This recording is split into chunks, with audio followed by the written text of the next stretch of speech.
Yeah, purihin ang Panginoong Diyos.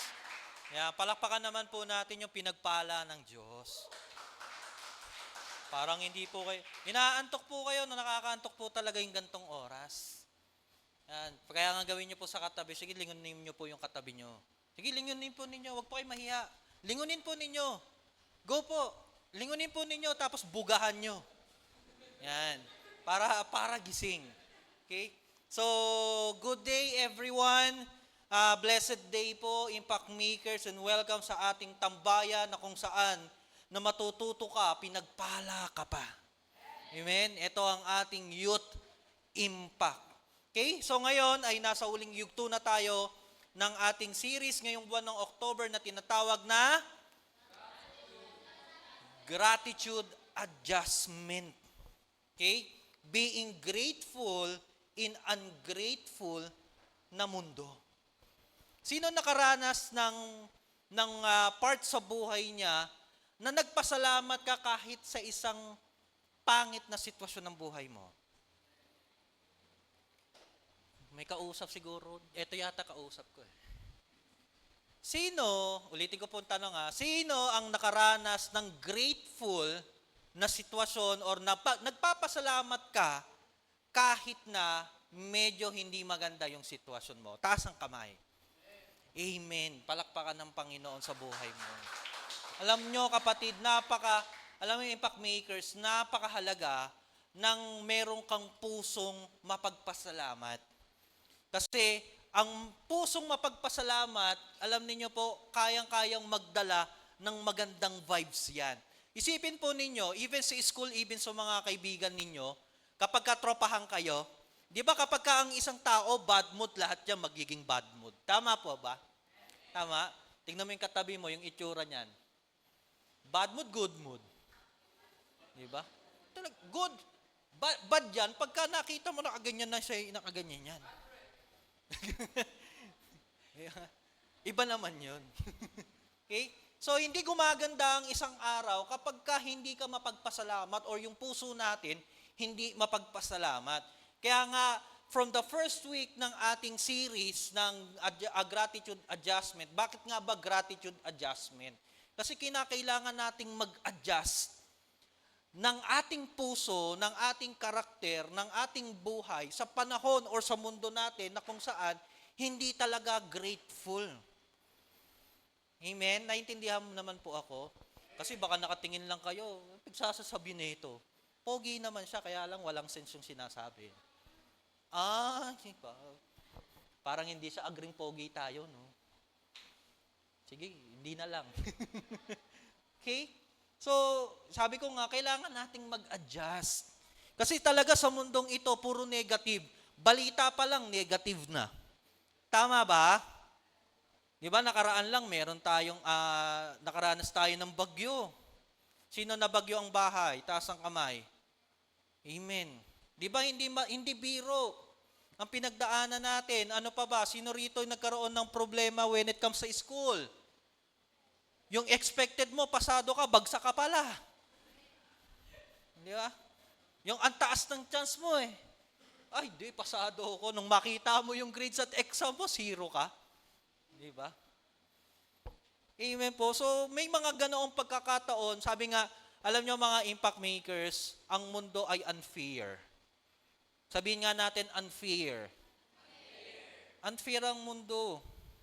Kasi, hindi siya patas lumaban. Tama? Hindi siya patas lumaban. Pero ang kagandahan, kung bakit ka nahandito, kasi pag-aaralan natin kung papaano lumabang kahit sa mundong hindi patas lumaban. Amen. Palakpakan naman natin si Lord.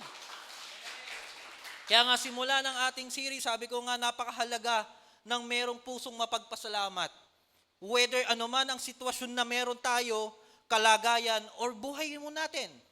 Kaya ngayon, kukumpletuhin natin ang sangkap sa tema na tiyak na bubuo at magbibigay pa ng ibang kaalaman patungkol sa ating tema na meron tayo ngayon. Kaya naman ang ating pag-aaralan ngayon, hindi ko na patatagalin at ang pamagat ng pag-aaralan natin ngayon ay may pinamagatang hayahay na life. hayahay na life. Sige nga, sabihin nga po natin, hayahay na life. Living with peace, purpose, and thankful vibes. So isipin po natin, isipin natin impact makers. Gusto ko pong makatch up yung attention ninyo. Isipin natin, hawak-hawak mo na lahat. Eskwelahan, kaibigan, pamilya, or even ang pangarap mo. Abot tanaw mo na. Parang ang bilis ng lahat. Tama ba? Parang ang bilis ng mga pangyayari sa buhay natin, no? Ang problema, ang daming pressure. No? Ang daming pressure, even pagiging successful mo, kailangan mo pa rin pagdaanan. Nakulang na lang na sabihin mo, ayoko na sa earth. Amen? Kaya nga, sabi ko nga, napaka-unfair ng mundong ito. Yung ginagalawan nating mundo, napaka-unfair niya. Sabihin nyo nga po, unfair. O, huwag ka nang titingin sa itsura ng katabi mo. Fear yan. Hindi nga lang naplansya, kaya ganyan, medyo lukot ang muka. Ano? Tanong mo kung kumain na. Kumain ka na ba? Libre mo ako mamaya. Hindi ka kumain. Amen?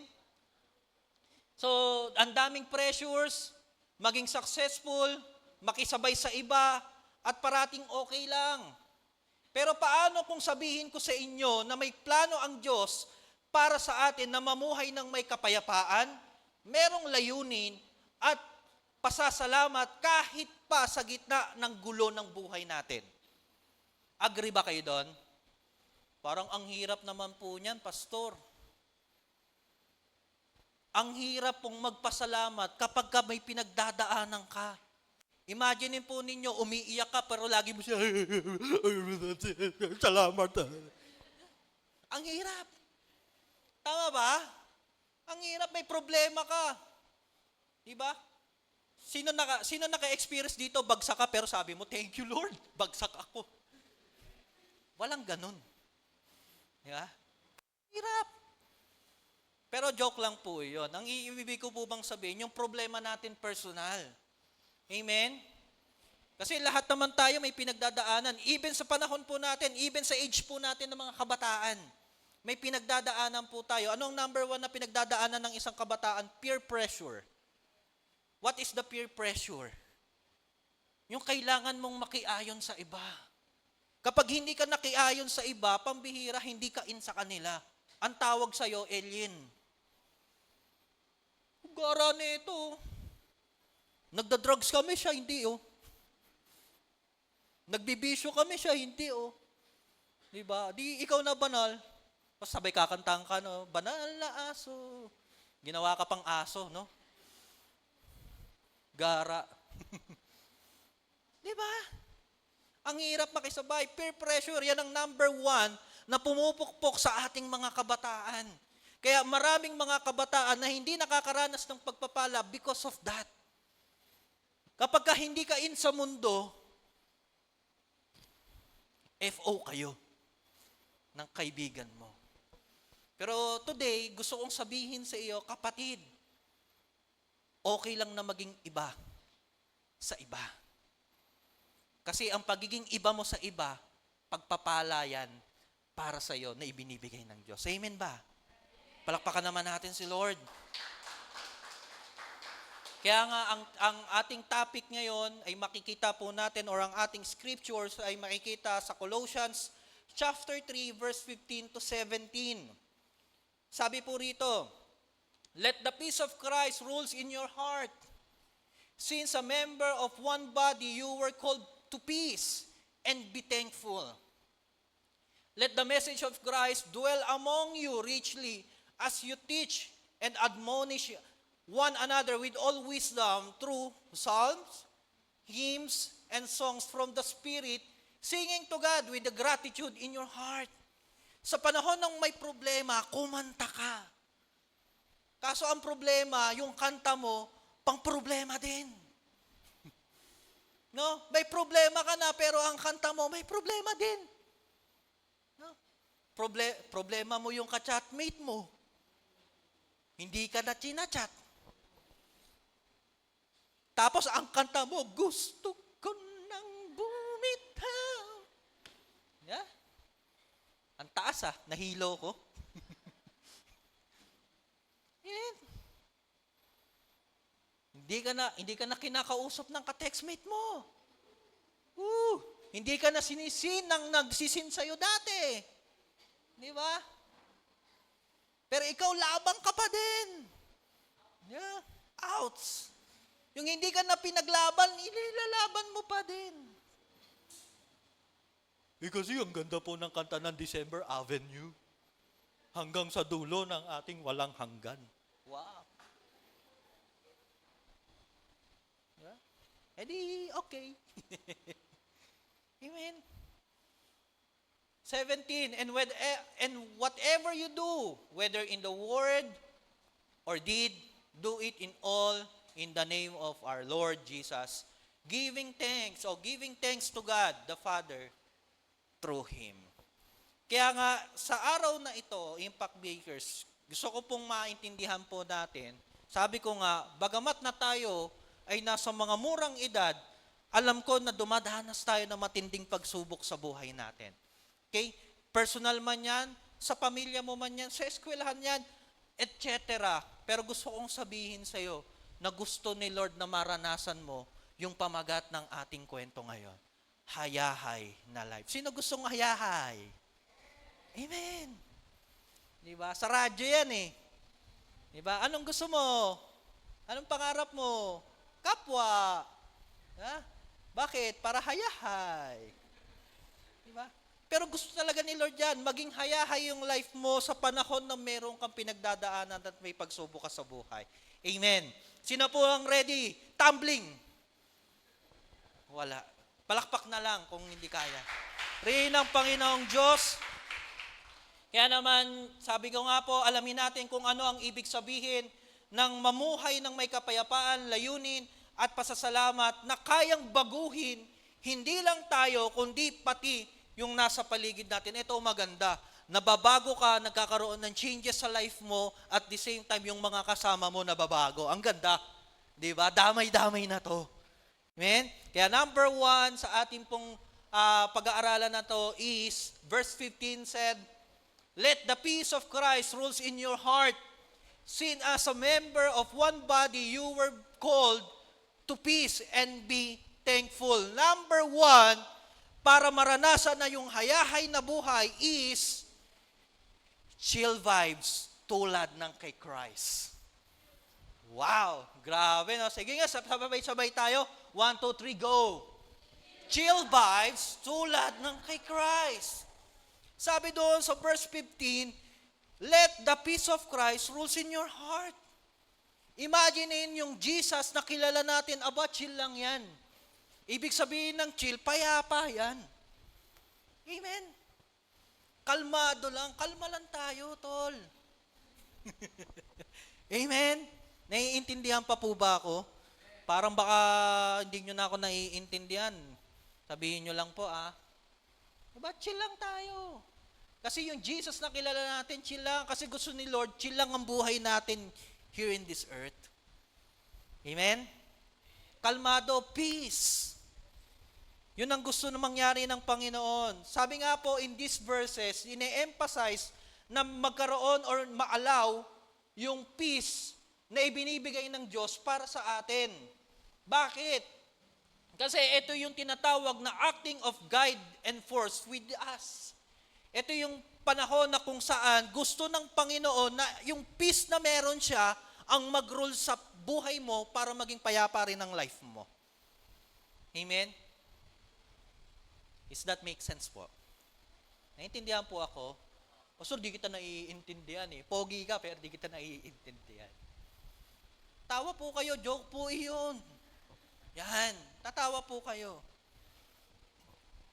Actually po, itong kwento po na ito, meron po kasing mga mananampalataya sa mga Colossians na kung saan, katulad po natin, na dumadaan sa matinding pagsubok ng kanilang mga buhay. Kaya nga ito sinulat ni Apostol Pablo para magkaroon ng encouragement sa buhay nila kasi ang gulo ng sitwasyon nila Amen? Bakit, Pastor, teka lang po, ang tanong bakit naging magulo yung sitwasyon nila? Kasi sa totoo lang, sa panahon po nila, talagang inuusig sila. Kapag sinabing Christian ka, aba, kulto ka. Sinasabi nila. Kapag ka Christians ka, ibang-iba ka. Parang sa panahon natin po ngayon, maraming mga nagkiklaim na sila ay Jesus. Di ba? Buti na nga lang yung isa nakulong na eh. Di ba? Hindi ko na po mention kung sino po yun. Pero baka kilala nyo po iyon. Sino po? Si Apollo? Apollo ano? Hindi na po natin tutuloy. Di ba? Maraming nagkiklaim na gano'n kasi maraming problema. Pero kapatid, gusto kong sabihin sa atin, impact makers, listen to this po, no? Na gusto ng Panginoon or tinatawag ng Panginoon ng lahat ng mananampalataya na mamuhay ng merong kapayapaan at harmony. Ibig sabihin, kapayapaan, peace, and then harmony, ibig sabihin, dumadaloy. Nagsisinkronos, sabay-sabay, may harmony, may kapagkakaisa. Which is naturally extend to the peace relationship with others. Ang tanong, impact makers, kamusta relationship mo sa pamilya mo? Ha? Kamusta relationship natin sa pamilya natin, impact makers? Ikaw din, sagot ka rin. Kung nandiyan ka sa online, sagot ka din. Kamusta tayo? Kamusta yung relationship natin sa family natin? Okay po ba o hindi? Wala pong sumasagot, mukhang hindi po okay eh. Okay. Parang yung okay nila, parang pag ganun eh. Okay. Amen. Alam niyo po, hindi magkakaroon ng kapayapaan ang isang tahanan kung tayo mismo ang nagdudulot ng kaguluhan. Amen. Kaya nga lagi ko po kayong kaya nga po sabi ko nga, 'di ba, kinakamusta ko kayo bilang isang kabataan at bilang isang anak. Kamusta ka sa inyong tahanan? Ikaw ba ay nagdudulot ng kapayapaan sa nanay at tatay mo? Or gusto ka ng sakali ng nanay at tatay mo? Malapit na. No? Konti na lang, ipapako ka na. Hindi, joke lang. Pero again, kapatid, gustong ipaliwanag sa atin ni Apostol Pablo sa kanyang sulat sa Colosas na kailangan tayo ay nagdudulot ng peace. Sino naniniwala kay Jesus? Taas ang kamay. Sino ang nananampalataya kay Jesus? Sino ang tumatanggap kay Jesus? Kailangan katulad ka ni Jesus. Chill vibes. Dapat ikaw ang nagdadala ng chill vibes sa family natin. Kaya nga, Christ's peace isn't just absence of conflict, but the presence of calm and assurance even in the challenging situation. Sa panahon na medyo magulo ang sitwasyon, kailangan kalma ka muna. Tama po ba? The moment na magulo ang sitwasyon at magulo rin din ang nagiging thinking mo or pag-iisip mo, kapatid, hindi ka makakapag-isip ng tama. Tama ba? Tama? Kapag ka magulo yung sitwasyon, tapos nadadala ka ng kaguluhan na yon, di ba, yung emotions natin masyadong tumataas, hindi ka nakakapag-isip ng tama. Kaya ang nangyayari ngayon sa mga nagiging desisyon natin, nagkakatama ka. Di ba? Parang ang gulo po nun Kahit ako rin naguluhan eh. Di ba, nagkakaroon ka, ibig sabihin ba, hindi nagiging tama yung nagiging outcome ng mga nagiging desisyon natin. Kapag ka, punong-puno tayo ng emosyon sa buhay natin. Kaya nga, yung peace na tinatawag ng Lord dapat nasa atin. Okay? Yung assurance, yung kakalmahan, dapat nasa atin. Ang kapayapaan ni Kristo ay hindi lamang kawalan ng alitan, kundi ang presensya ng kapanatagan at kasiguraduhan kahit na sa mga mahihirap na sitwasyon.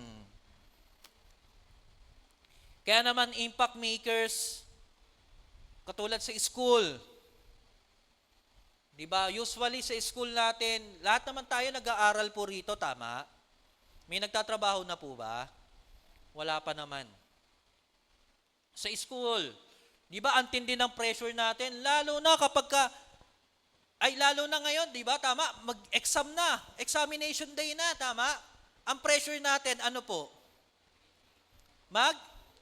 Mag-review. Ang problema, ganito, nape-pressure ka kasi hindi ka nagsusulat. Ay! Di ba? Ang problema, ano re-reviewin ko? Hindi nga ako nagsusulat. Di ba? Mas marami pa kami napagkwentuhan kaysa sa sinulat ng teacher natin. Same. Tama po ba, impact makers? Na kami ay nakikinig pa po ba sa akin? Opo, pastor, mamaya yari ka sa akin sa labas. Di ba? Hindi, at tawag po dyan, real talk. Di ba? Pressure sa school. Sunod-sunod ang projects. Sunod-sunod yung mga ginagastos natin. Uy, may project tayo. Meron pa tayong yung mga practice natin ng sayaw. Meron pa tayong tawag doon?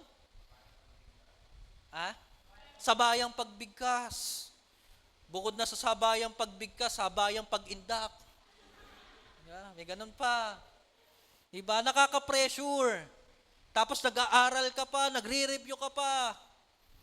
Pero kapatid, impact makers, isa lang ang gustong sabihin ni Apostle Paul sa kanyang sulat. Chill vibes ka lang, tulad ng kay Christ. Palakpakan natin si Lord.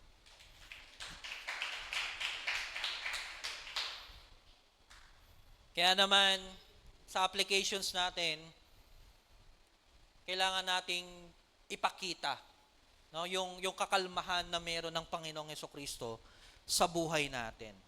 Okay? So, share a practical ways to see the peace. Especially, magkakaroon ka ng kapayapaan kapag ka marunong kang manalangin. Pagka ikaw ay madasalin, nako, antindi ng kapayapaan natin yan. Sino nagpe-pray po rito, taas ang kamay? Kukuunti. Yes, lahat tayo nagpe-pray, tama ba? Lalo na pagkakakain na. Di ba? Pero magkaroon tayo ng personal prayer kay Lord. Di ba? Pag gising mo sa umaga, bago mo hawakan yung cellphone mo, bago mo tignan yung mga post muna ng iba, di ba? Pray ka lang muna, Lord, salamat po, kasi nagising pa ako. Di ba? Alam niyo, impact makers, ang dami pong namamatay kahit sa murang edad po natin, hindi na sila nagigising. Kaya yan ang dapat nating ipagpasalamat. Di ba? Tingnan mo yung katabi mo. Kaibigan mo yan, di ba? Tama ba? Kaibigan mo yan? Yung mga katabi mo, pasalamat mo yan sa Panginoon kasi buhay pa yan. Nakakasama mo pa yan, hahawakan mo pa yan. Pwede mo nga sakalin ngayon yan. Hindi, wag. Joke lang po. Diba? Pagpasalamat natin sa Panginoon. Okay? Ulitin natin. Ano yung number 1 natin? Palakas po. Number 2, in verse 16, sabi diyan, let the message of Christ dwells among you richly as you teach and admonish one another with all wisdom through psalms, hymns, and songs from the Spirit, singing to God with gratitude in your heart. And number 2 is, pakibasa po ng malakas, 1, 2, 3, go! Grabe, no? Pastor, grabe yung preaching nyo, Konyong-konyo, Gen Z. Ma-hype sa teaching ni Christ. Ang quote po natin doon is, let the message of Christ dwells among you. Kailangan yung Word of God nagkakaroon ng manifestation sa life natin. Nagkakaroon ng bunga sa buhay natin. Pastor, di ba parang ang KJ naman nun? Ang KJ kasi parang magiging iba ako sa kanila gusto ko nga ganun. Kapatid, ang gusto ng Panginoon, maging iba ka sa iba. Alam niyo po, masarap maging iba sa iba. Bakit? Tanong niyo po sa akin, bakit? Kasi pinagpapala ka ng Lord dyan. May biyaya sa pagiging iba sa iba. Okay? Mas nararanasan mo kung paano kumikilos yung Diyos sa buhay natin. Okay? Kaya nga dito, pinapaliwanag ni Apostol Pablo sa mga taga-Kolosas na ang message ng Panginoong Hesukristo ay dapat, ito po listen to this, impact makers kailangan ng message ni Christ ay deeply sa buhay natin. Nagkakaroon ng tawag dito, lumalago siya at the same time, bumabaon siya sa ating ikabuturan ng ating puso. Ito ang kagandahan. Ang gusto ni Pablo, kung bakit niya itinuturo to sa mga taga-Kolosas, is para mahubog tayo at even yung mga characters natin, even yung ating mga kilos at galaw, pananalita at paano tayo mag-isip, ay nakaayon sa salita ng Diyos. Galing, no? Yung pala yung gusto ni Lord. Para pala maranasan natin yung hayahay na buhay, yung hayahay na life, kailangan ma-hype ka sa teaching ni Christ. Tanong, saan ka na-hype ngayon? Hype beast. Saan ka na-hype ngayon? Sa Kanya. Yeah? Sana all sa Kanya. Saan ka na-hype? Flip top. Diba? Na-hype ka sa ML, sa mga mobile games. Diba? Na-hype kang magmura. Tama ba? Diba? Na-hype kang makipagsuntukan. Diba? Mas gusto pang makipagsuntukan kaysa magklase. Diba? Kailangan na-hype tayo kay Christ, sa teaching ni Christ. Tandaan natin, ang teaching ni Christ ay hindi ka ipapahamak. Amen? Hindi ka papahamak niyan. Diba? Gusto nyo po, eto deal ko po sa inyo. Siguro yung katabi ninyo, mayroong isang word dyan na nagpahamak sa inyo minsan eh. May sinabi yan. No? Nung ginawa mo, napahamak ka. Tama ba? Tama po ba? Napahamak ka. Eto, tandaan natin. Yung teaching ni Christ, hindi ka papahamak niyan. Ang gagawin ng Panginoon, pag sinunod mo yung teaching ng Panginoon, pambihira, pagpapala yan. Blessing ang matatamo mo dyan. Amen? Palakpakan naman natin si Lord. So, etong mensahe na to, nagre-refers to the Christ teachings, character, and the gospel. Sabi nga ni Apostol Pablo, ini-encourage niya yung mga believers sa Colossus na turuan, i-encourage at i-correct with wisdom na nanggagaling sa salita ng Diyos ang bawat isa. Ibig sabihin, nagkakaroon ng tawag rito, yung word na compassion, yung love sa isa't isa. Kasi tayo minsan kapag kayo, lalo na especially sa atin, di ba, mahilig tayo makipagkaibigan eh. Pero pag nagkakamali yung kaibigan natin, anong ginagawa po natin? Hindi, real talk. Di ba? Minsan pag nagkakamali, sasabihin pa natin, okay lang yan. Makakabawi rin din tayo. Nagdodroga na, okay lang. Hello? Nagbibisyo na. Di ba? Okay lang. Correct. No? Para ngayon lang po yan, impact makers. Kasi ang teachings ni Christ, aayusin talaga, i-cultivate yung ating buhay. Kasi ang gusto ni Jesus, maging maayos ka sa buhay dito sa lupa. Di ba yan ang lagi nating panalangin tuwing 3:00? Tama ba? Yan ang panalangin natin tuwing 3:00 ng hapon eh. Di ba? Ama namin, sumasalangit ka, sambahin ang ngalan mo. Di ba? Mapasa amin ang karyan mo, sundin ang kalooban mo. Saan daw? Tulad ng?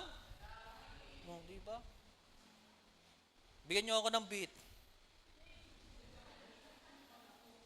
Ama namin, sumasalangit ka. Yay! Palakpakan naman natin si Lord. Diba yun yung gusto natin eh. Masunod ang kalooban ng Diyos dito pa lang sa lupa, tulad ng sa langit. Ang problema, papaano natin masusunod or mararanasan yung kalooban ng Diyos dito sa lupa kung hindi tayo na-hype sa teaching ni Christ. Kaya kailangan, importante sa atin, impact makers, na ma-hype tayo. Kaysa makinig sa iba, pakinggan mo yung teaching ni Jesus. Amen.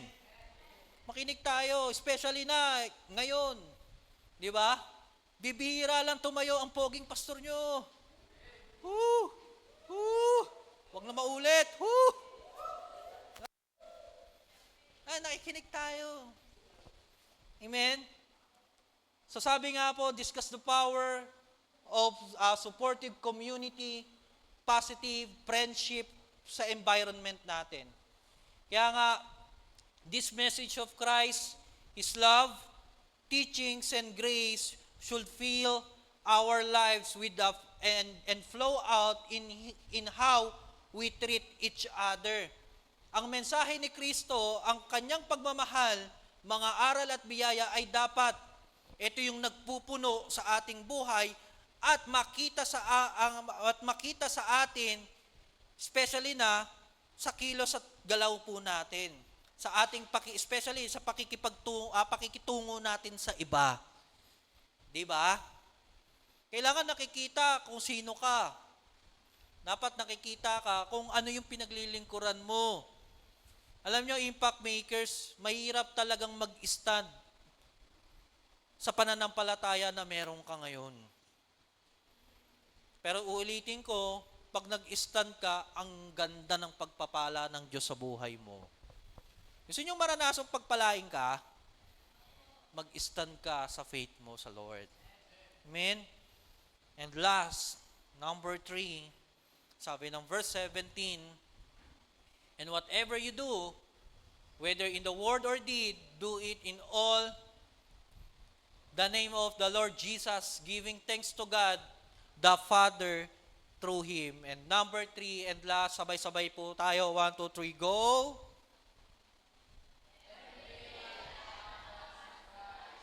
So, balikan po muna natin. Para maging hayahayang life po natin, ano yung number 1? Anong kailangan nating mangyari? Ang kailangan nating gawin? Maging chill vibes tulad ng kay Christ. Pangalawa, ma-hype sa teaching ni Christ. And number 3, everyday life dapat si Christ. Hindi ka lang ma-hype sa word ni Lord, kailangan nasasapamuhay mo si Lord. Amen? Sabi nung verse 17 doon, whatever you do, ano man ang gagawin mo, whether sa salita, sa gawa, dapat nakapagbibigay ng kaluguran sa Diyos. Does that make sense? Makes sense. Okay? So this verse wraps up that the thoughts by encouraging believers to approach everything, whether words man yan, whether action man yan, or intention man yan, kailangan si Jesus ang centered ng lahat. Even sa pag-aaral mo, dapat si Christ pa rin ang centered. Ganito po, impact makers, listen to this po. Kailan nyo nakita si Jesus nangopya sa katabi? Pag-exam.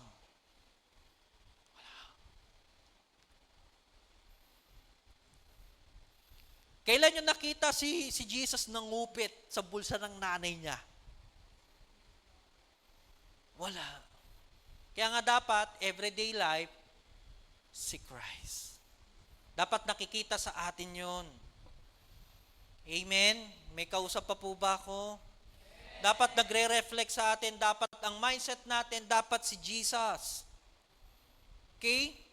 Kaya nga sabi pa nga po, Paul emphasized that gratitude to God should be a central part of our lives.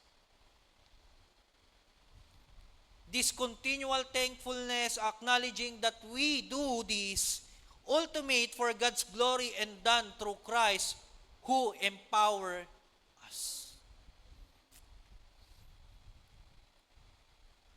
Amen? Dapat yung ginagawa natin, yung ina-action natin, nararamdaman natin, yung binubuka ng bibig natin, yung laman ng isip natin, dapat si Jesus ang nag-glorify dyan. Amen. Kaya nga, in everything we do, honor Christ. Sabihin po nga natin, in everything we do, honor Christ. Tagalogin natin. Lahat ng aking gagawin, dapat si Christ ang nalulugod. And we be grateful to God for all He's given to us. Tandaan po natin ang lahat ng bagay sa mundo, especially na yung buhay mo, yung damit mo, yung kinakain mo, yung trabaho ng mga parents mo. Parents, no? Konyo talaga si pastor eh. Yung mga parents mo, ulitin po natin, yung hangin na hinihinga mo, yung buhay na meron ka ngayon, yung damit na sinusuot mo, kung bakit ganyan ka kapogi at kaganda, yung trabaho ng parents mo, pagpapala yan at galing yan sa Panginoon. Amen. Palakpakan naman natin si Lord. Yung talino mo, yung binabaon mo, yung bag mo, yung sapatos mo, yung damit mo pang eskwelahan. Lahat yan provide ni Lord. At kailangan mong ipagpasalamat yan sa Diyos. Hindi yan sa provide ng nanay mo. Hindi, bakit nanay ko naman bumili nito? Tatay ko naman bumili nito? Bakit si Lord? Di ba? Ang tanong, sino nagbigay ng trabaho sa nanay? Ay, di yung boss niya. Nge. Diba? Ang tanong, bakit siya nakapasa? Sa trabaho. Sino nagbigay ng karunungan? Di nanay ko, nag-aral eh. Hindi, si Lord pa rin. Diba? Sabi ko nga kaninang umaga, just imagine ang itsura mo, yung ilong mo baliktad. Ano itsura mo? Diba? Yung tenga mo nandito sa liig. Pwede ba yun? Hindi. Sabi ko nga kaninang umaga, yung mata mo nandito sa gilid. No? Grabe, dalawa yung paningin mo, no? Di ba? Dire mo, naglalakad ka ng diretso, bangga ka. Kasi mata mo nandito sa gilid eh. Pagpasalamat natin sa Lord yan. Di ba? O imaginein po natin, yung bibig natin, diyan ka umuutot. Yun ang nakakatawa. Di ba? Galing talaga ni Lord. Palakpakan naman natin si Lord. Inayos niya yan. Orchestrated niya lahat yan. Di ba? Tingnan niyo po yung siko ninyo. Sige, tingnan niyo po. Sige, tingnan po ninyo. Nakikita po ninyo, ano itsura ng siko nyo? Kulubot, medyo maitim. Tignan nyo, yung ganyan yung itsura ng mukha nyo. Di ba? Hindi maganda. Buti na lang. Sabi natin, buti na lang. Magaling yung Diyos ko. Palakpakan natin si Lord. Pagpasalamat natin yan sa Panginoon. Amen? Impact makers, again, para magkaroon tayo ng hayahay na life, una, kailangan ano? Chill vibes tulad ng kay Christ. Pangalawa, ma-hype sa teaching ni Christ. At pangatlo, everyday life dapat si Christ. Tandaan po natin yung impact makers ha. Tatanungin ko kayo next week kung naranasan nyo yung tatlong yan. Dapat mai-apply natin sa buhay natin yan. Okay po? Tandaan po natin ha, lahat ng pangyayari sa buhay natin, whether may problema ka man personal, whether may problema ka sa eskwelahan, whether may problema ka financial, kapatid, impact makers, kailangan mong ipagpasalamat sa Lord yan. Kasi the moment na ang isip natin ay negative thinking, hindi ka magpapasalamat. Amen? Kasi lagi mong thinking, naku, ito na naman. Ito na naman kami, may problema na naman. Di ba? Ang lagi nating tanong, Lord, bakit? Di ba? Yan, especially sa ating mga kabataan. At dito na rin ako magtatapos. Kasi di ba tayong mga kabataan, uso sa atin yung laging nagtatanong. At minsan, mas marunong pa tayo sa pinagtatanungan natin. Di ba? Pag may problema tayo, Lord, ang dahi-dahi naman tao, bakit ako pa pwede naman siya. Pwede naman yung iba. Bakit ako lagi? Bakit ako putirya mo, Lord? Pagka ganun ang lagi nating thinking, natandaan natin, hindi mo mararanasan yung hayahay na life. Kasi puro negative thoughts yung naiisip mo. Hindi rin din nagiging tama yung heart mo. Di ba? Kapag negative ang isip natin, negative ang puso natin, tandaan natin, wala ka tayong magiging kaibigan.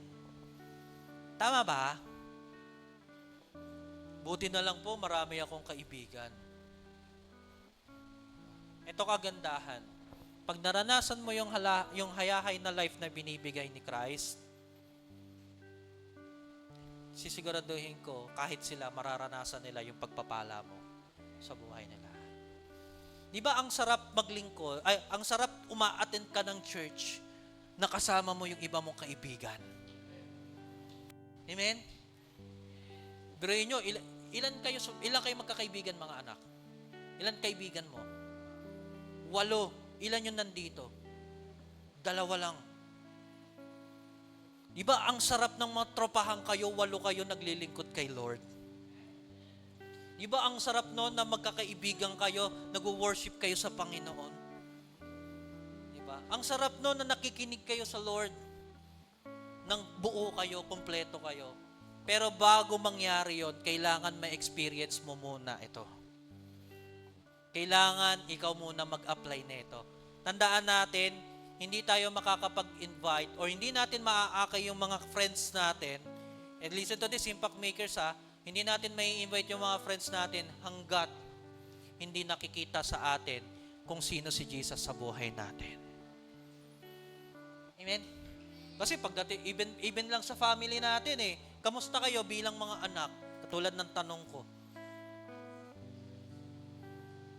Ayun, okay naman po, Pastor. Mas nagbabahay po ako sa kalsada kaysa sa amin. Hindi siya ganon. Mas may oras pa tayo sa kaibigan natin kaysa sa family natin. Yeah. Sasabihin ng nanay, tatay natin, naku, nagsisimba ka pa, tapos ganyan ka lang. Ang sakit nun. Na-experience, sino po naka-experience nung ganon? Yung nagsisimba ka, tapos sinabihan ka ng nanay at tatay, nagsisimba ka pa, ganyan ka rin naman. Pero wag po tayo ma-discourage, Impact Makers. Kasi ako naniniwala ako na lahat tayo ay nasa under constructions ng paghubog ng Diyos. Ang kailangan lang natin gawin, i-apply natin. Katulad ng point number 2 natin, i-apply natin yung teaching ni Christ. Amen? Kailangan nakikita sa atin yon. Parang ganito lang yan sa isang kwento. Paano mo mapapaniwalaan ng isang kwento? Diba? Kapag ka totoo yung nagkukwento at reliable yung taong nagkukwento, papaniwalaan mo. Tama ba? Paano kung halimbawa ang magkukwento, barbero? Papaniwalaan mo. O like for example, meron kang kaibigan na laging nagsasalita ng hindi totoo, tapos biglang magkukwento. Parang ganito. Merong isang kabataan sa faraway land, sa isang bayan na kung saan malayong-malayong lugar, na lagi niyang ginagawa is, pinaprank niya lagi yung mga kababaryo niya. Aakyat siya sa bundok, tapos bigla niyang sisigaw, nandiyan na yung mga asong lobo, nandiyan na yung mga asong gubat. Gagawin ng mga kababayan niya, magsasilabasan. No? Tapos bigla niya sasabihin, it's a prank! So 2 beses niyang ginulit yun. At ito yung pinaka-istorya niya. Dumating yung pangatlong pagkakataon. Totoo na. Na pag-akyat niya sa bundok, nakita niya talagang grabe yung dami ng mga asong lobo. Na talagang ang gagawin is sirain yung mga bayan nila. So ngayon, sumisigaw siya pababa, mga asong lobo, nandiyan na yung asong lobo. Marami sila. Anong ginawa ng mga kababayan niya? Itong batang to, sinungaling yan, wag na nating paniwalaan, laging nagpa-prank. Ano nangyari sa kanila? Lahat sila namatay. Pastor, ano point po natin doon? Simple lang po. Kung gusto natin magkaroon ng impact sa iba, kailangan totoo yung salita ng Diyos sa buhay natin. Amen? I encourage everyone, impact makers, na kailangan nakikita si Jesus, yung teaching niya sa buhay natin. At nasa sa pamuhay po natin. Amen ba? Pastor, kasi ang hirap talaga eh. Hindi ko po kaya. Hindi, kaya mo yan. Alam niyo po, dumaan din po ako dyan. Naging kabataan ako. Hindi naman ako basta ipinanganak ng nanay ko, ganito na itsura ko eh. Dumaan din ako dyan. Pero napagtagumpayan natin. Amen. Kahit yung mga nagtuturo, kahit yung mga nandito, nakita niyo po ba yung nag-host kanina? Nakita niyo po? Hindi niyo nakita? Medyo madilim kasi, no? Hindi, nakita natin yung nag-host. Yeah. Bago sila tumayo, yung mga nagpakanta rito. Diba, si Kuya Jason, sila Ate Bel, yung mga tumutugtog. Yeah, nakikita niyo po. Bago sila maging ganyan, naging ganyan din katulad nyo. Pero ang kagandahan, ngayon, nararanasan nila yan. Hayahaing na life. Why? Because ginawa po nila itong tatlong bagay na pinag-aralan natin today. Chill vibes with Christ, chill vibe tulad ng kay Christ, ma-hype sa teaching ni Christ. At dapat, ang pinaka-importante sa lahat, everyday life, dapat si Christ. Amen? Tayo po tayo lahat.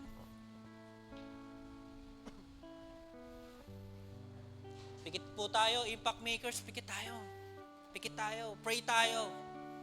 Pasalamat tayo sa Lord. Lord, sabihin natin, sige go. Impact makers, come on, pikit tayo. Huwag mo muna pakialaman yung katabi mo. Mamaya magkikita naman kayo sa labas niyan. Pikit. Tapos sabihin natin, Lord, come on, impact makers, Lord, thank you po. Kasi nandito ako. Kasi mahal mo ko. Binigyan mo ko ng isang magandang pagkakataon na makilala ka. Magkaroon din ng tamang relasyon sa'yo. Sa lahat ng aspeto ng buhay ko, ay ipinagpapasalamat ko po sa iyo. Whether may problema man kami, sa school man po iyan, sa mga kaibigan po namin yan, Lord, ang aming puso ay nagpapasalamat sa iyo. Ang problema na ito, na aming pinagdadaanan, ay hindi magtatagal. Papalitan ninyo po ng kapayapaan, kagalakan, at punong-puno ng pagpapasalamat. Sa pangalan ng Panginoong Hesus. Let me pray for you, impact makers. Pikit ka lang, ako'y mananalangin. Lord, we thank you, we honor you. Glorifying your name, O God. As we end in our topic for this month of October, adjustment, gratitude. Lord, nakita po namin lahat, Lord, kung paano nag-adjust ang mga anak mo na ito. Na magmula sa mga hindi mapagpasalamat na puso, ngayon, tinuruan mo kami paano magpasalamat sa lahat ng aspeto ng buhay namin. Whether ito man po ay hindi maganda, Lord, ipinagpapasalamat po namin. Bakit, Lord? Kasi may itinuturo ka sa amin. Sa panahon ng pagsubok, Lord, may ipinapakita ka, may inilalabas ka sa amin. Ang kagandahan po nito, once na may inilabas ka, pagpapala ang kasunod naman nito. Maraming salamat. Sinamahan mo kami sa aming journey ng aming pananampalataya. And even then, Lord, I pray, kung meron man pong bago rito, Lord, ikaw po ang kumilos sa buhay niya. Hindi aksidente kung bakit siya nandito. Hindi aksidente na siya ay na-invite lang. Kundi, Lord, may nangusap ka sa buhay niya. Nangusap ka sa puso niya. I pray na magkaroon ng turning sa kanyang buhay, O Lord God, magkaroon ng changes, Lord, whether siya man ay may problema kung bakit siya nandito, Lord, palitan mo ng kaligayahan. Lord, meron siyang hinahanap na pagmamahal, I know na yung pagmamahal mo ang sasapat sa pagmamahal na hinahanap ng iba. Kaya naman, I pray for these young people, O God, whether bago man yan, whether luma man yan, whether regular man na umaten, Lord, I pray na palitan po ninyo ang puso naming lahat, na kung saan naka-align po sa kalooban mo at higit sa lahat, maranasan yung pagpapala sa aming buhay. Marami pong salamat, Panginoon. Muli, ito pong aming samot dalangin sa pangalan ng Panginoong Yesus. Ang lahat ay magsabi ng Amen. Palakpakan po natin ang ating Panginoon.